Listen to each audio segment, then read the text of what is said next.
Section 1. You are going to listen to two university students talking about libraries in Australia. First, look at questions 1 to 4.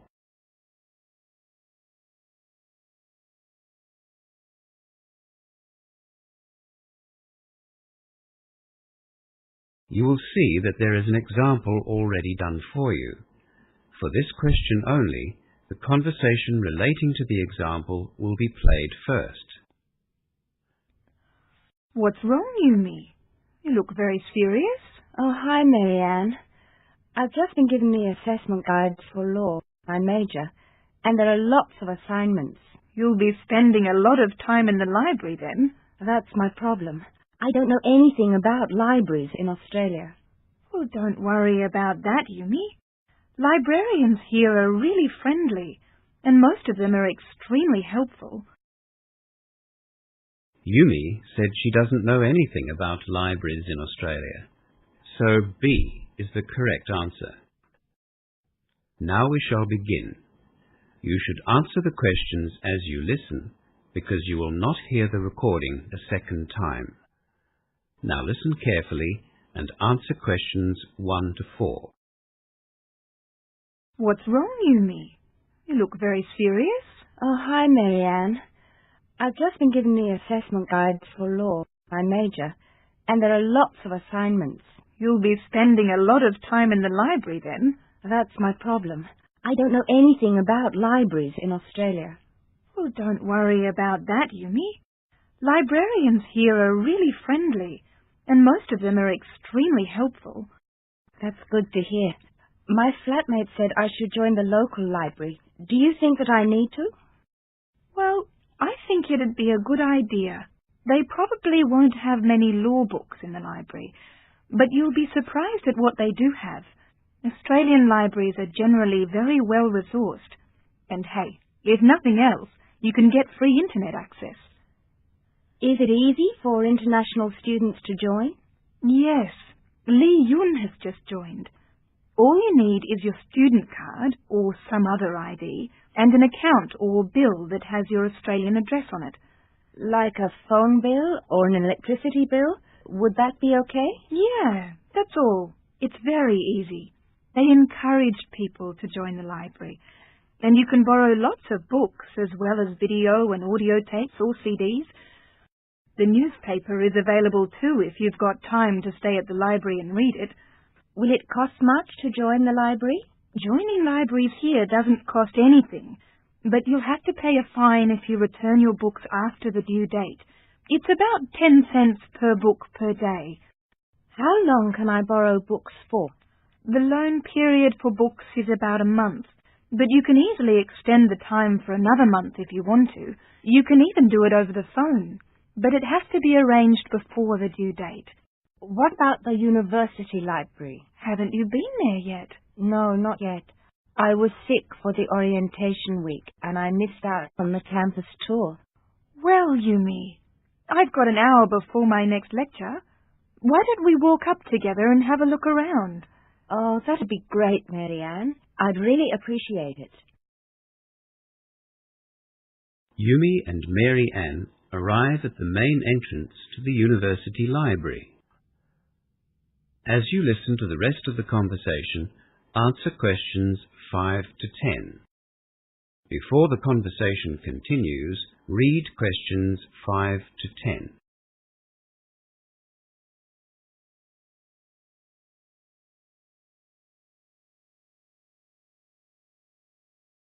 This is the main entrance. Let's go in. It's very big, isn't it? Yes, but here's a map which will help you. Can you see that it's a kind of L shape? Oh, yes. Is that the circulations desk in front of us? Yes. That's where all of the incoming and outgoing loans are registered. When you return a book, just put it in the large box over there. See it's marked returns? Just to the right of the desk. Yes, I see. Can I use the computers behind the desk to access the internet? Those computers are for the library's database search system only. There are computers in the IT block which we passed on our way here to the library. Anyway, you can search for a book by typing in the title, author, topic, or a keyword. Are the computers easy to use? Yes, very easy. Even I can use them.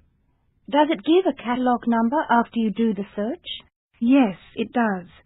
It'll also tell you in which section of the library to find the book. The library is divided into 3 sections. Straight ahead, behind the circulations desk, is the monograph collection. That just means you can borrow these materials for normal loans. Monograph collection?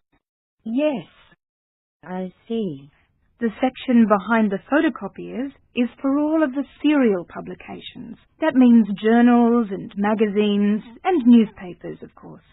And the most important section for us is the reference section.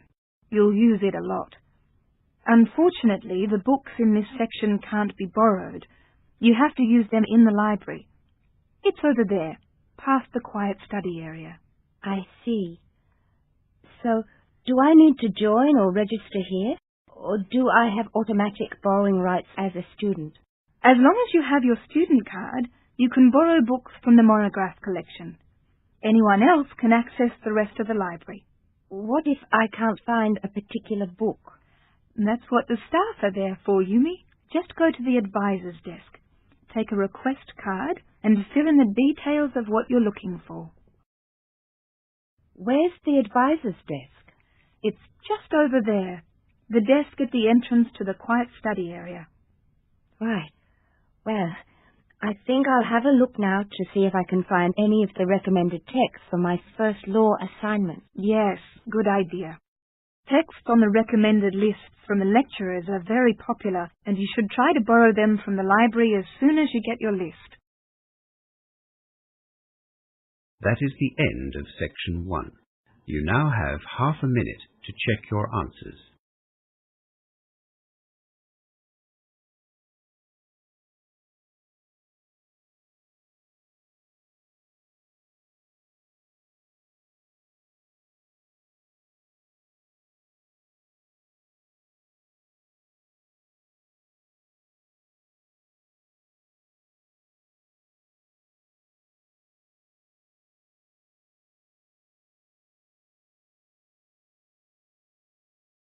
Now turn to section 2 of your listening question booklet.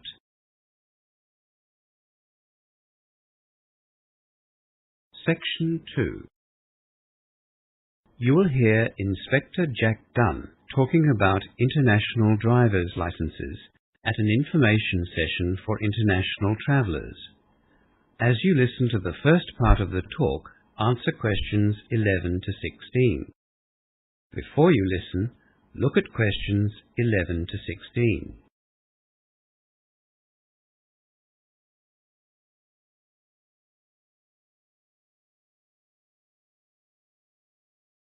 I'm sure that you have all heard about international driving licenses.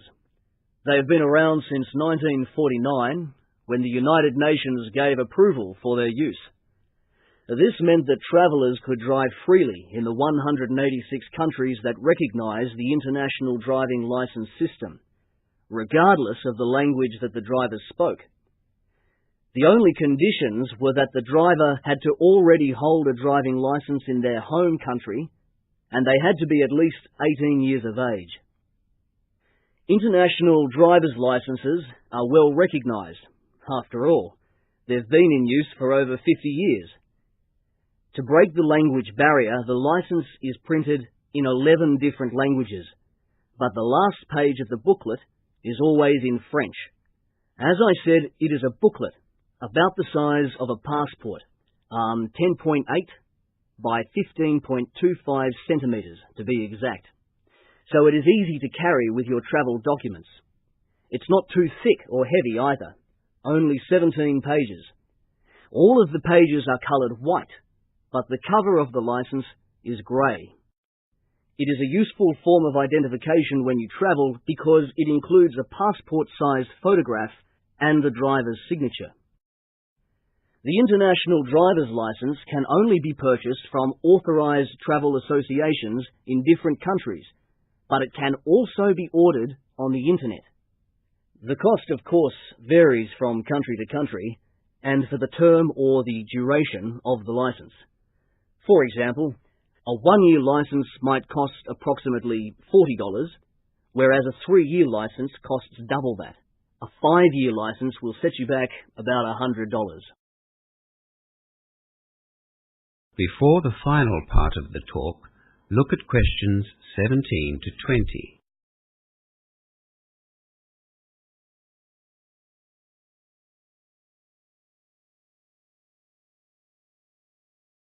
Now you will hear the rest of the talk. Answer questions 17 to 20.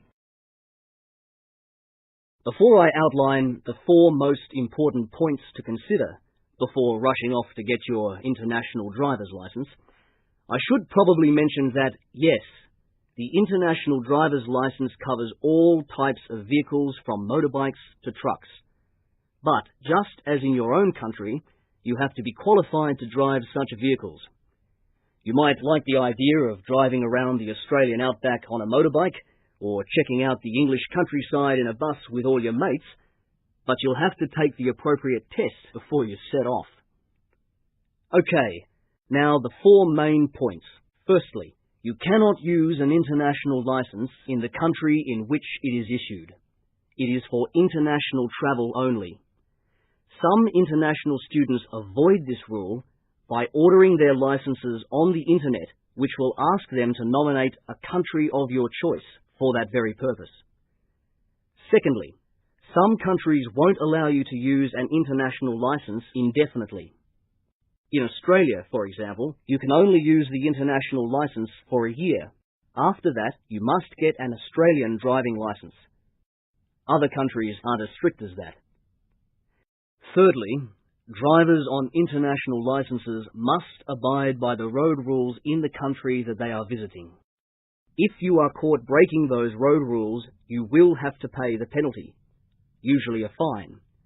And if you are the cause of an accident, expect to pay for any damages that you are responsible for. Holding an international driver's license does not give you the right to be reckless.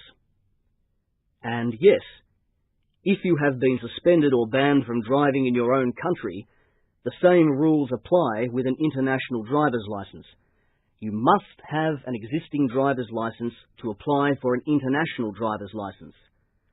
Some police will, in fact, want to see both your international license and your own driver's license, so carry both licenses with you to save wasting valuable time. Finally, you don't have to take another driving test to get an international driver's license. Your own driver's license is proof that you know how to drive. However, it is your responsibility to learn the road rules of the country that you are visiting and to understand what the different road signs mean. Police are not always understanding to foreign drivers. If you break road rules either deliberately or out of ignorance, expect to pay the price. Police are ultimately the same everywhere. That is the end of section 2. You now have half a minute to check your answers.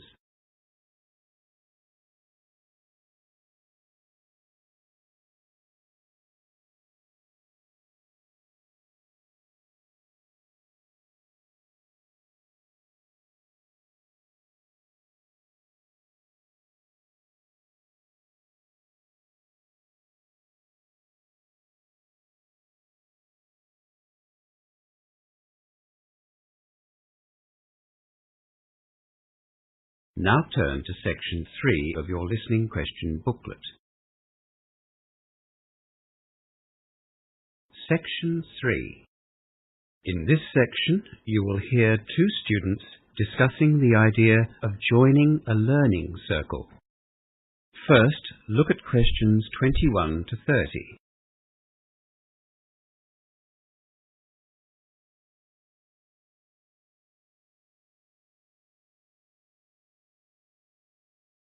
Now listen to the discussion and answer questions 21 to 30.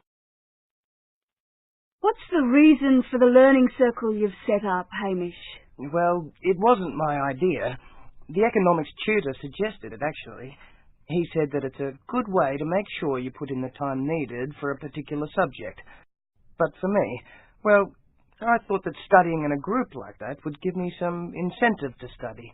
I really need a reason to learn, motivation, especially in economics. Well, I guess study groups can give you discipline and motivation. They're both useful, but my biggest problem is that I'm finding economics quite difficult. I think I need extra help just to understand the material. A learning circle could help. I was thinking of even getting a private tutor. Private tutors can be expensive. You're welcome to join us, and it won't cost you anything. Every week, we're going to begin the session with problems and questions from material that we've been given in the lecture. We want the learning circle to be practical and worthwhile, so that we all help each other to do well. Do you think the others in the group would mind if I joined as well? Of course not. There are only 5 of us, and you know us all. Well, I've been researching some past exam papers, so I'd be happy to contribute those to the circle if I join. One of the others suggested doing that too. He thought that we should try and identify any trends or common questions that were included in the past papers, and that way we could prepare a little better for the final exam. Yeah, that's what I was thinking. In fact, I've already started looking at last year's exams. Great. We're also going to hold mock tutorials, so we can practice our presentations on a smaller group before we have to do the real thing. I am so worried about that. I'm dreading that first presentation. I've never done any kind of public speaking before. Well, you're not alone.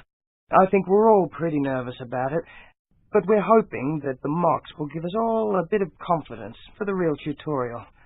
We don't want the group to be competitive, just collaborative. Working together and helping each other. It sounds like you've really thought the learning circle idea through. You seem well planned. It's just that when we all met last week to discuss the idea, we all had a list of objectives. What we wanted to get out of a learning circle. That made the planning quite easy. Look, why don't you come next week to our first circle, and you can see if it's what you're looking for. If not, well, you won't have lost anything, and you can always organise a tutor for yourself afterwards. Yeah, I think I will.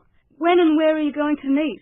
Our inaugural meeting of the circle is on Thursday evening, from 6 to 8 in Ryan Hall. Okay, I'll be there. We plan to talk about any material that we've had trouble with from the lecture first, and then we thought we'd talk about our individual learning styles. Even though we all know each other as friends, we thought that because it'll be our first time together as a study group, it might be useful. I'm not exactly sure what my learning style is. Give it some thought during the week and try to notice how you study. Some people summarize everything or rewrite lecture notes every week. Others like to highlight the important points or group similar bits of information together. People like me, well, I have to read material at least 3 times before I can really comprehend it. Really? I'm a writer, I guess. I have to write everything down or I forget it straight away. I use the computer a lot. See? You do know how you learn. You just had to think about it. I'll bring the exam papers and the research that I've started. We probably won't have time to look through them at our first meeting. I'll bring them anyway, just in case. I think this learning circle idea is going to be a great success. That is the end of section 3. You now have half a minute to check your answers.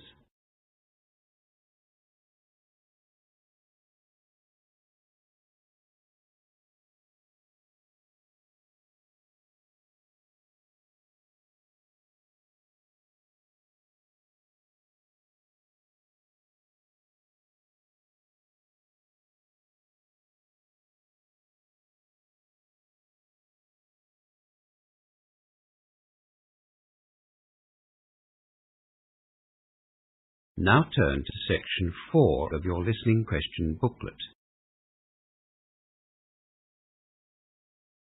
Section 4. You will hear a guest speaker at an alternative energy seminar talking about wind power. First, look at questions 31 to 40.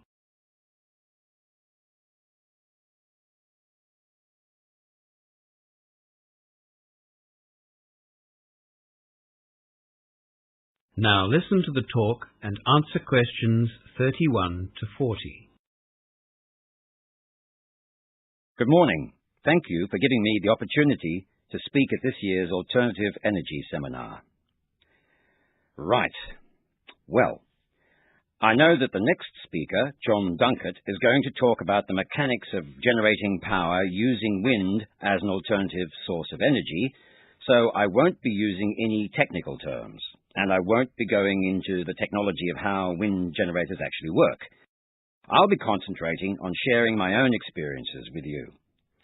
For those of you who don't know, I live on a very windy farm some 3,000 kilometers from the nearest city. That means we're not connected to the State Electricity Commission's grid, and we have to produce our own electricity. When I first bought the farm in 1975, we got our electricity supply exclusively from diesel and petrol generators. The problems with this were twofold. A lot of fuel was wasted because the generators usually didn't run to their full capacity. And more importantly to my wife, the generators were extremely noisy, especially at night. After we'd been on the farm for about 6 months, I heard about what they called a hybrid system. This meant that we could keep the diesel generator, but we also got a generator that was powered by wind. Because our place is so consistently windy, especially in summer, our hybrid system worked very well. In fact, we couldn't believe how well it worked. We also had friends closer to the city who bought this hybrid system at the same time, and they were very pleased with the efficiency of it as well. Their farm is considerably less windy than ours, so even in moderately windy sites, the hybrid system appeared to work well. Both of us agreed that we made substantial savings in fuel at the end of the first year, and of course, our wives were happier, because it wasn't as noisy as often. In 1984, we found that we were rarely using our diesel generator and decided to try our hand at becoming self-sufficient in wind-generated power. We were sure that we'd survive without the backup of the diesel generator, so we imported 4 wind generators from Denmark. America and Australia were dabbling in the technology, but we were too far behind the Europeans. The benefits of wind generators were much more obvious to the Danes, and now, as a result, they supply about 50% of wind turbines around the world. Anyway, the Danish wind generators had a rated power output of 55 kilowatts per generator. They made quite an impact on our landscape, and even though we could sometimes hear the mechanical noise from the generator itself, they were very quiet. The rotor diameters were about 20 meters. We felt proud that we were only using energy from clear, moving air to generate our electricity, no diesel or petrol or fuel smells either. We knew that our resource was renewable. We are, after all, not going to run out of wind, especially at our place. The wind turbine is used to charge up batteries which store the energy. Last year, we bought a 600 kilowatt machine. It is about 46 meters high with a rotor diameter of 43.5 meters. We found that the cost of the turbine was recovered within about 8 months. It should produce over 1 million kilowatt hours per year for us. It does look a bit strange against our flat terrain, but we love it. Best of all, my wife says she can't even hear the windmill, as she calls it, from our house at night. Frankly, I think her hearing just isn't what it used to be, but I must agree that it is very quiet. Additionally, we expect it to last for about 20 years with regular 6-monthly maintenance. Our farm is isolated, and yet you'd be amazed by the number of visitors we have each year to inspect our wind turbines and the effectiveness of the wind generators. Actually, we often joke that when we stop making money from the farm, we'll charge tourists to come and visit our very own wind farm. There is also the possibility of selling the electricity that we generate back to the Electricity Commission, but I think that is all in the future. We've had a lot of people ask us why we chose wind power-generated energy rather than solar energy, but as soon as they visit our windy farm, they know why. Even if our farm were not as windy as it is, we'd make that choice again. From all accounts, it is the least expensive form of renewable energy technology that we have. It can be used in a variety of applications, from isolated farms such as ours to supplying small sailboats without power. Now, I'll hand you over to John Dunkett from the Danish company that sold us our original 4 wind turbines, and he'll explain how this remarkable technology has developed over the last 20 or 30 years. That is the end of section 4 and the end of the listening test. You now have half a minute